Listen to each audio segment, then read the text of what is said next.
So that's what we need to look for with the free, well, with any sales presentation, but the free quote doesn't quite have that yet. Some kind of follow-up, some kind of a, we're not saying, can I get your signature now? We're not doing that kind of a presentation. We're asking them, do you have enough information to make a decision?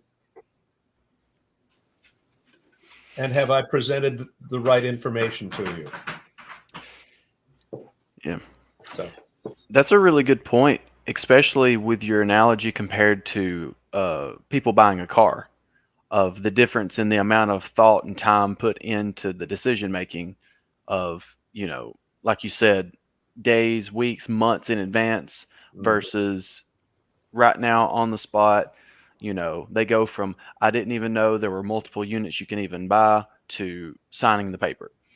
Uh, and something that I'm going to be trying to figure out how to implement well is to kind of extend out that it's I don't want to call it the free quote process, because you're not doing it's just not sales at that time, but like for my membership program, for any time I go out to somebody's house doing a maintenance visit, if you're doing it during the shoulder season and you're there because you don't have anything else going on at the time, you don't have any service calls lined up, well, that's a good time to start asking questions, like ask the 4 questions and start to get them to think about, hey, are there any problems within the house?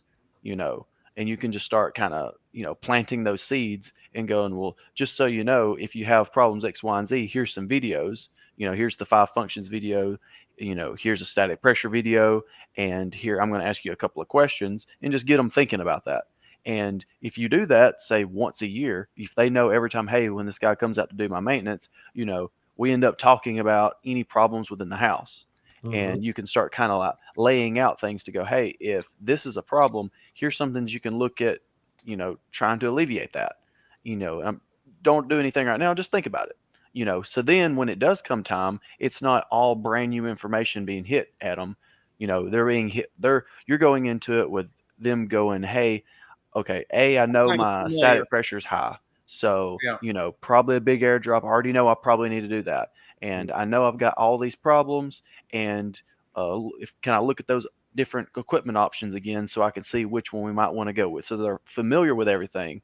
So instead of buying something brand new that they have no understanding of right at that moment, it's closer to like what you said about buying the cars. They've already read the consumer reports. They know the different options. They know the different packages. They know, okay, I'm looking at the Z07 package for my Corvette. I don't want just the basic Stingray, with the LT1. I want the Z07, that type of thing. And so if they're already preconditioned to that, to where they can make a more fitting choice for what it is that they're wanting to do, it just makes that sales process, when the time comes, so much more flawless. Plus, if this is a pre-existing customer and you start this preconditioning, it's just anchoring them to you so much more, because then you'll start having the same thing like what Reedy had, where the people are like, yeah, it's more expensive, but it's worth it. Like all these other people, they're not asking anything.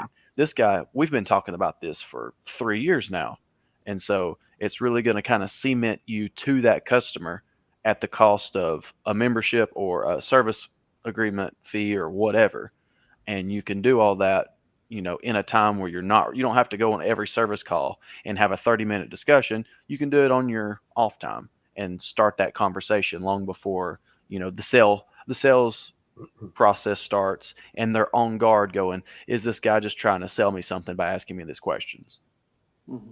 Yeah. Actually, thank you for looking at that video, Ken. I think we need to keep working through the order of the free quote and how that report needs to tie everything up as a follow-up, so that you can lock in your responsibly avoiding responsibility for their decision.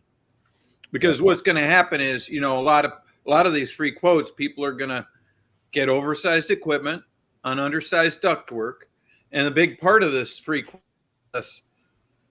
the idea behind it, was making sure that that you have proven that you asked the for comfort quiz and tried to and the static pressure, and tried to tie both of those things to the 6 functions and the smiley faces, and then also help them understand likely load range and why they want to lean towards the green.